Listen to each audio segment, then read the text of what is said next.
Nós não precisamos criar novos fundamentos, mas precisamos santificar aqueles que já são existentes. Tema novo começando aqui no canal. Se ajeita na cadeira, prepara o seu café e vem com a gente logo depois da vinheta. Os Paroleiros, um jeito simples e divertido de conversar sobre verdades bíblicas. Vambora, que hoje é dia de parola! Povo bonito que acompanha aqui o canal dos Paroleiros, sejam todos muito bem-vindos mais uma vez para uma nova roda de parola, começando tema novo agora aqui, e esse tema que nós vamos fazer durante todo... Eu não vou falar esse mês, porque na verdade vai ter mais de um mês, né? São 6 parolas que nós vamos fazer dentro desse tema, que é o tema que nós estamos chamando aqui de doutrinas de Cristo. E qual vai ser a base bíblica para a gente falar sobre esse tema? Vai ser lá o texto de Hebreus 6.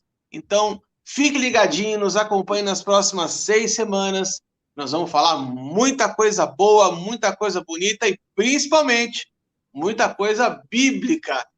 E aí, oráculo, e aí, mente brilhante, prontos para mais um tema? Tudo azul com vocês aí? Tudo azul, novembro azul. Não é verdade? Novembro Azul, na verdade, a gente pensou nisso, né? A ideia é basicamente essa, né? Conscientizarmos as pessoas a usar azul, porque eu não lembro que é Novembro Azul.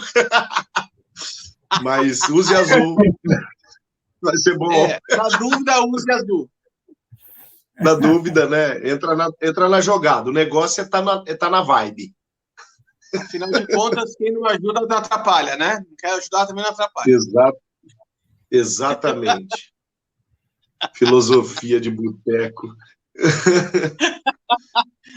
Inclusive, eu estava falando para vocês que eu estava assistindo a parola antiga nossa, a parola número 80, lá sobre unção, e lá nessa parola, na verdade é de 82, nós estávamos falando sobre o boteco do Joel. Vocês estavam comentando, e no final fala do boteco do Joel, tal. Então, quer saber o que é o Boteco do Joel?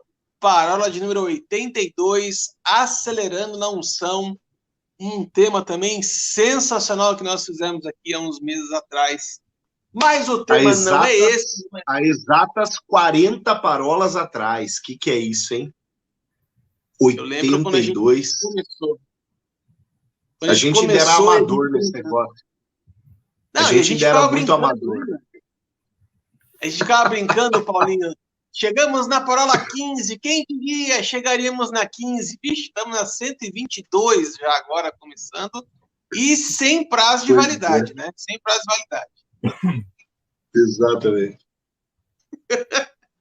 Will, vamos levantar essa bola para você aqui, para a gente começar esse tema novo. Então, como eu disse para quem está nos acompanhando aí, é um tema de 6 semanas. Então, a base toda está lá em Hebreus 6, 1 e 2. Então, lá vai apontar para a gente... Eu vou pegar esse texto aqui muito superficialmente, só para a gente embicar aqui para você, né? E diz a seguinte coisa, que a gente, pondo de parte os princípios elementares da doutrina de Cristo, deixemos-nos levar para o que é perfeito, não lançando de novo a base do arrependimento de obras mortas. E aí a pergunta do internauta, aquela pergunta que não quer calar, o que é esse arrependimento de obras mortas? Tem muito a ver com a questão do serviço, né? A gente também teve uma outra parola já que falava que unção era para servir, né? A gente foi ungido para... Não é esse tipo de serviço que nós estamos falando. Afinal de contas, nós fomos sim chamados para o serviço, mas não de obras mortas. Will, o que seriam essas obras mortas? Por favor, nos ajude aqui a entender esse tema. Vamos só dar um passo atrás aqui para a gente chegar nessa obra morta, né? O que significa. É interessante que quando o autor de Hebreus, pessoal, olha, você pode ver que o Arthur ali tem uma pretumborância que assim, né? Ele tá. Eu dei um passo atrás. Uma senhora pança ali, não é verdade? Olha.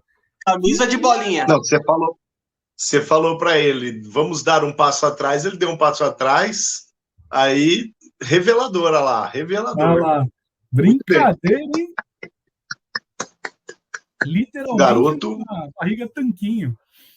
Então, a Priscila tá cozinhando legal. A Priscila tá cozinhando legal.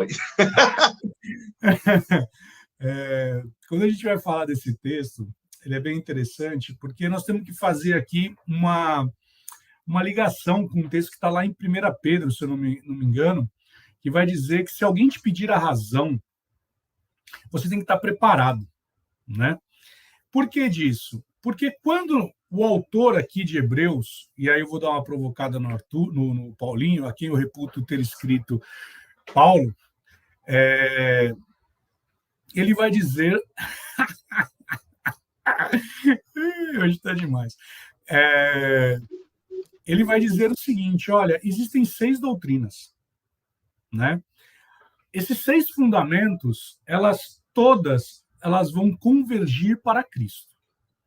Então, isso me faz entender que eu tenho a doutrina de Cristo, e nós vamos ver por inúmeras vezes na palavra falando a respeito da sã doutrina.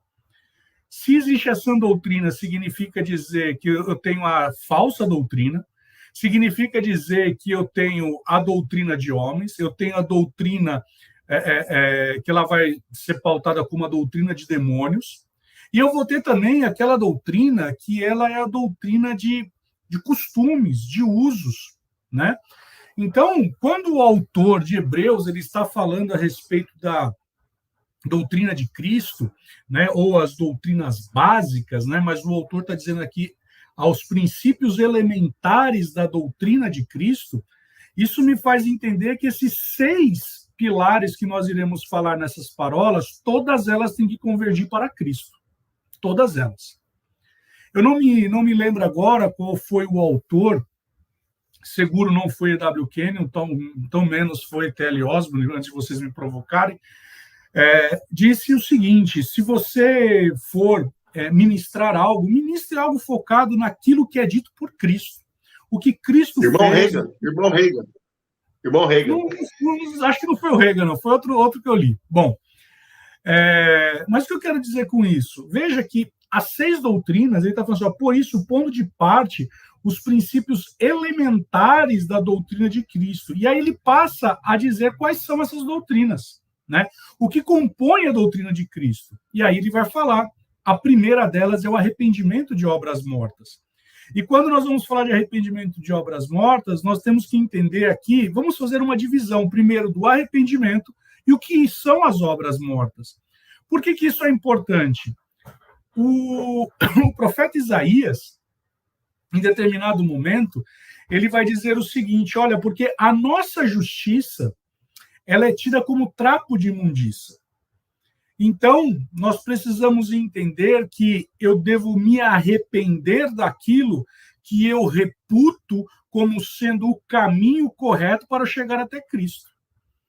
Então, será que é pelo cumprir da lei? Será que é pelo ritual, pela liturgia, pelas vestes?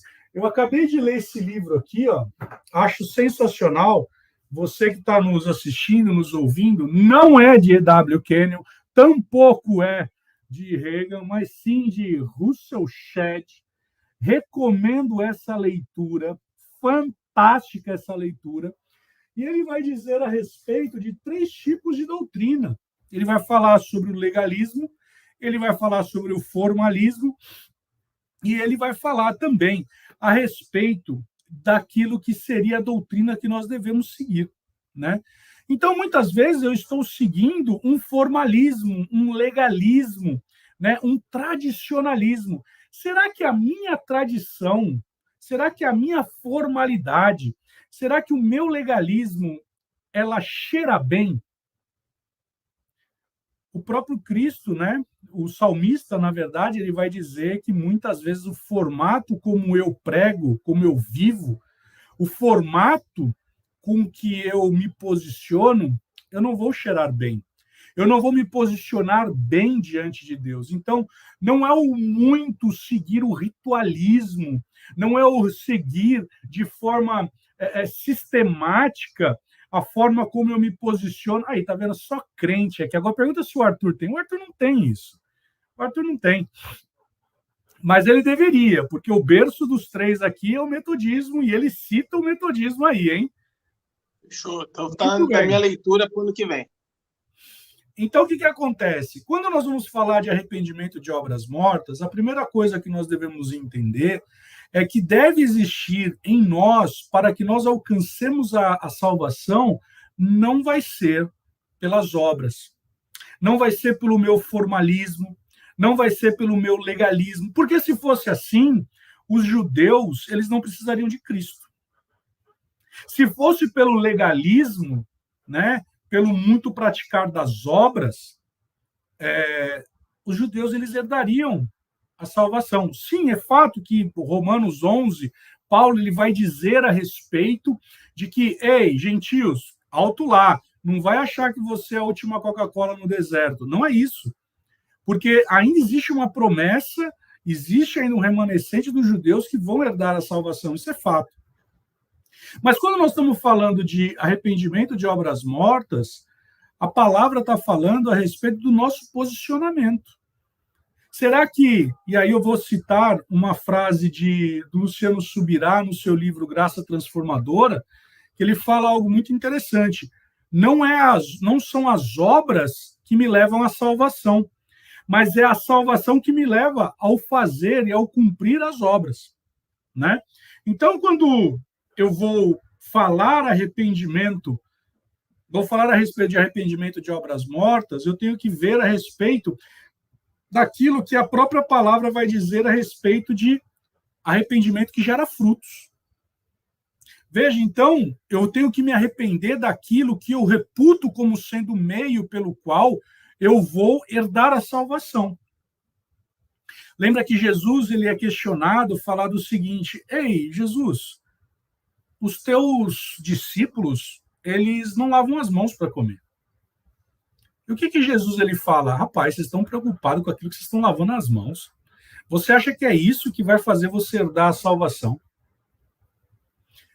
Tiago ele vai dizer que a verdadeira religião é aquele que cuida dos órfãos, das viúvas. Né? Se você está tão preocupado com uma religiosidade, saiba disso.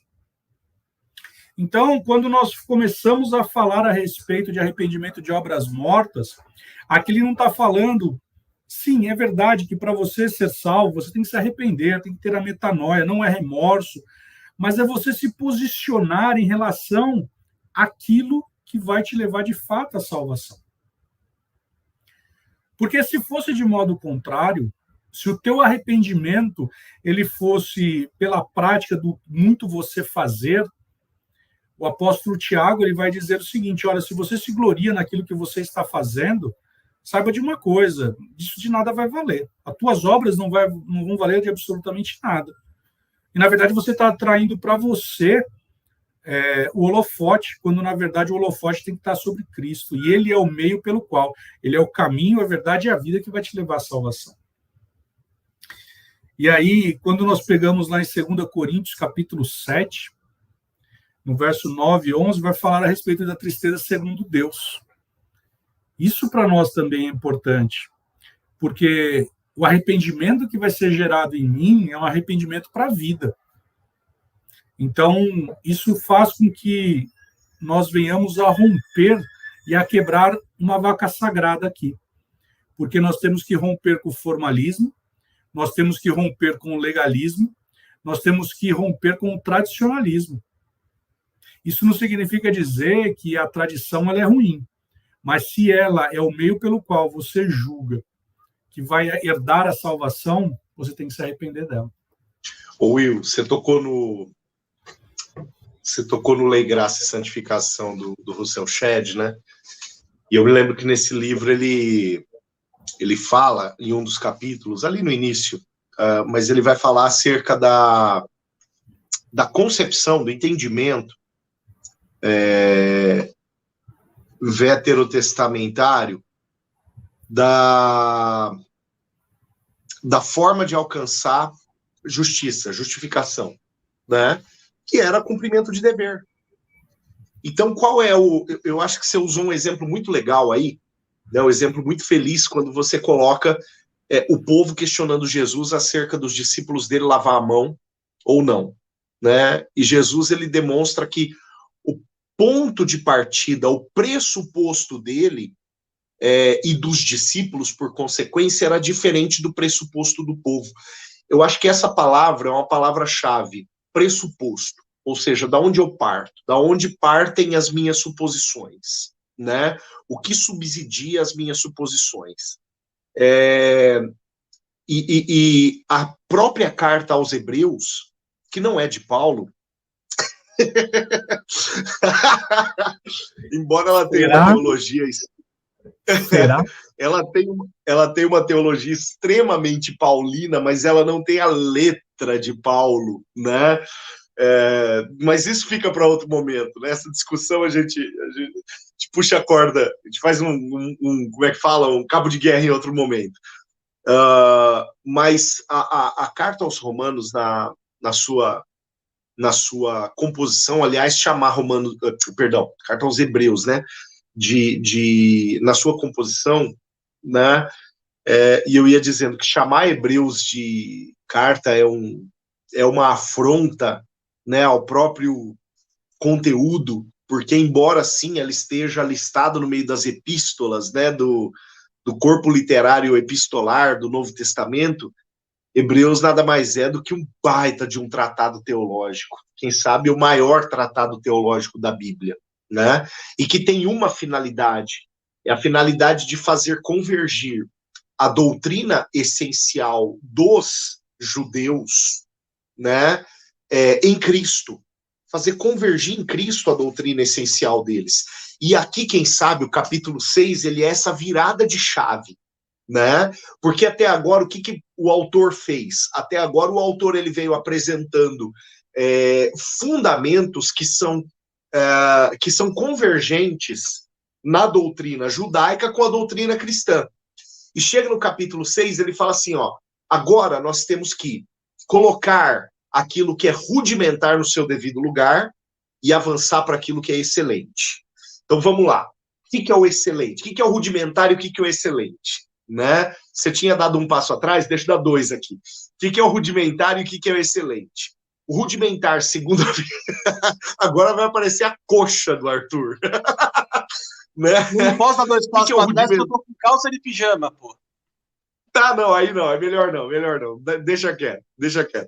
Né? Ninguém merece isso. Nós não estamos prontos para isso. Mas, enfim, o autor, ele cabe a gente fazer esse questionamento. O que ele está falando, o que ele está chamando de rudimentar e o que ele quer dizer com excelente? Bom, o excelente é fácil, é só a gente ler daqui para frente na carta, né? E nós vamos perceber que o excelente é fazer com que todas as coisas apontem para Jesus. Né? Na própria carta aos Hebreus, no capítulo 10, versículo 1, vai falar a lei diz respeito à sombra de bens vindouros, né? De realidades ainda turvas, enturvecidas, mas que vão revelar-se a partir de Cristo Jesus, né? A excelência está na revelação de Cristo, está no modus operandi de Cristo, está como Cristo lida com as questões, como Cristo responde às demandas. Então, o que é o rudimentar? Né? A pergunta que não quer calar é essa: o que é o rudimentar? O rudimentar é um modelo de mérito mediante justiça mediante mérito, né? Pressuposto na lei hebraica, na lei judaica, porque a lei judaica ela pressupõe isso, né? A justificação ela é um resultado de mérito, né? E a graça vem e arrebenta com tudo isso. A graça em Cristo arrebenta com toda essa perspectiva, né? Não que, e aí tem uma linha tênue tremenda, que quando a gente sai de Hebreus e avança para a carta posterior e chega em Tiago, nós vamos ver a continuação desse assunto, quem sabe sendo um pouco mais apurado. Quando Tiago ele fala assim, a fé sem obras é morta, tá? Né? Ele diz, tem que ter obra. Tem que ter obra. A obra não é dispensada, mas o pressuposto, voltando naquela palavrinha que eu disse que é o pontapé inicial, o pressuposto da obra é o que vem a dar sentido, a dar um novo sentido e, por consequência, um novo resultado para aquilo que você faz, né? Porque, olha só, uma coisa que eu falo para a minha igreja, não é só estar no culto, né? Não é só estar na igreja, não é só saber cantar. Às vezes, vamos até ser um pouco mais radical aqui, não é só orar, não é só ler a Bíblia, né? Não é só ir na vigília, não é só fazer o jejum, mas é fazer tudo isso movido por um propósito, né? A multidão que gritava, crucifica-o, estava lá, estava pertinho de Jesus.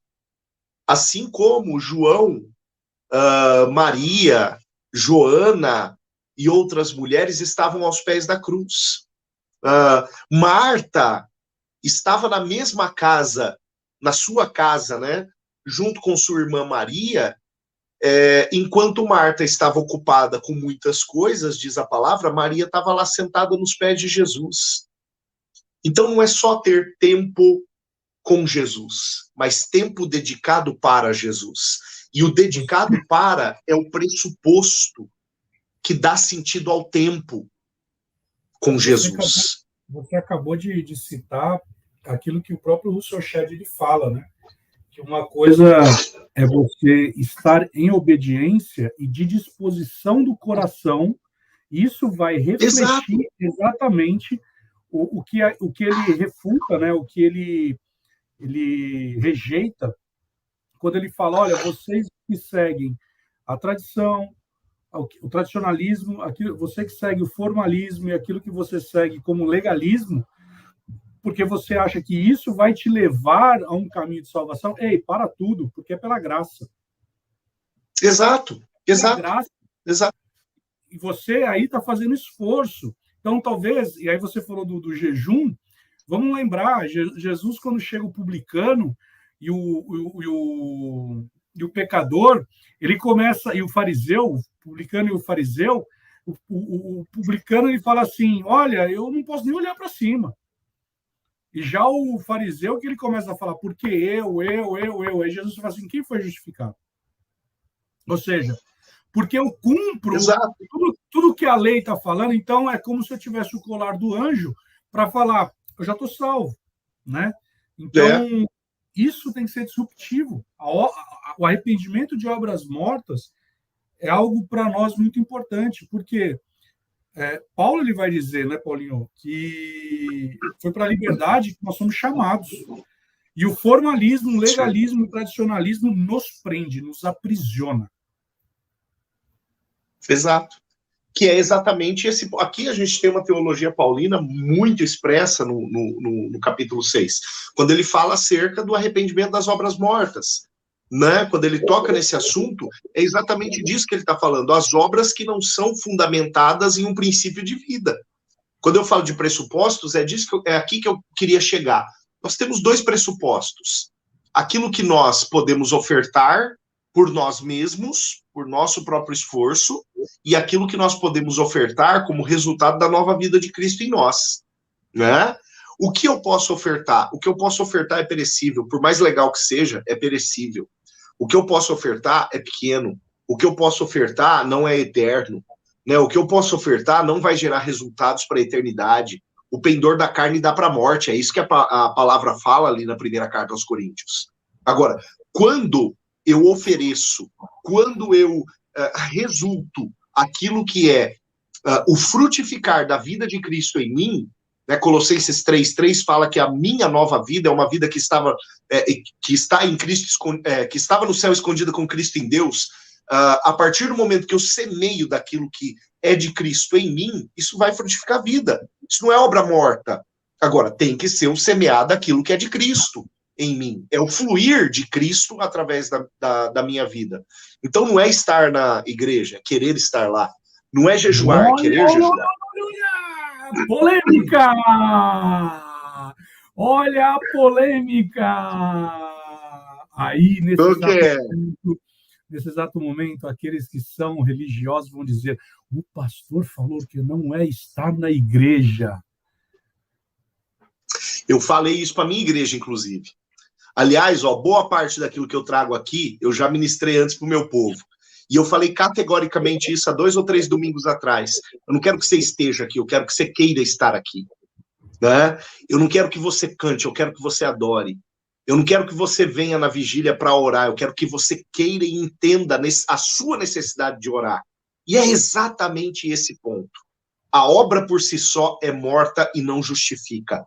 A obra por si só não gera resultado. A obra por si só, ela vai chegar, olha a obra morta, né? Quando aquela turminha chega para Jesus e fala, mas eu expulsei o capeta, eu dizimei, eu estava lá no culto, eu cantava, eu era ministro de louvor, eu era pastor, eu intercedia pelas pessoas, botava a mão na cabeça do pessoal e as coisas aconteciam. E Jesus falando, cara, eu não conheço você. O cara fez tudo isso, de fato fez, mas tudo isso que ele fez foi obra morta. Mortinha, mortinha, mortinha. Ó, esse foi o primeiro bloco mais fácil que eu já fiz em 122 semanas. Eu fiquei assim, foi muito bacana, legal assistir vocês esse tempo inteiro. Foi legal. Então vamos fazer o seguinte, nós vamos dar uma pausa aqui nesse primeiro bloco agora, estamos chegando no final, e aí, daqui 2 dias, nós vamos estar de volta com a segunda parte desta primeira parola de número 122, dentro do tema Doutrinas de Cristo, esta semana aqui falando a respeito do arrependimento das obras mortas. Então você já sabe, nós estamos lá no Facebook, no Instagram, no YouTube e em formato de podcast no Spotify e também no Deezer, para você ficar por dentro de tudo aquilo que está sendo conversado aqui nas nossas rodas de Parola 2D. Um grande abraço para você e até o bloco 2. Até mais. Tchau, tchau. É só o tempo da gente ir ali, lavar as camisetas e voltar, e aí a gente grava o resto. Tranquilo. Vamos colocar do avesso.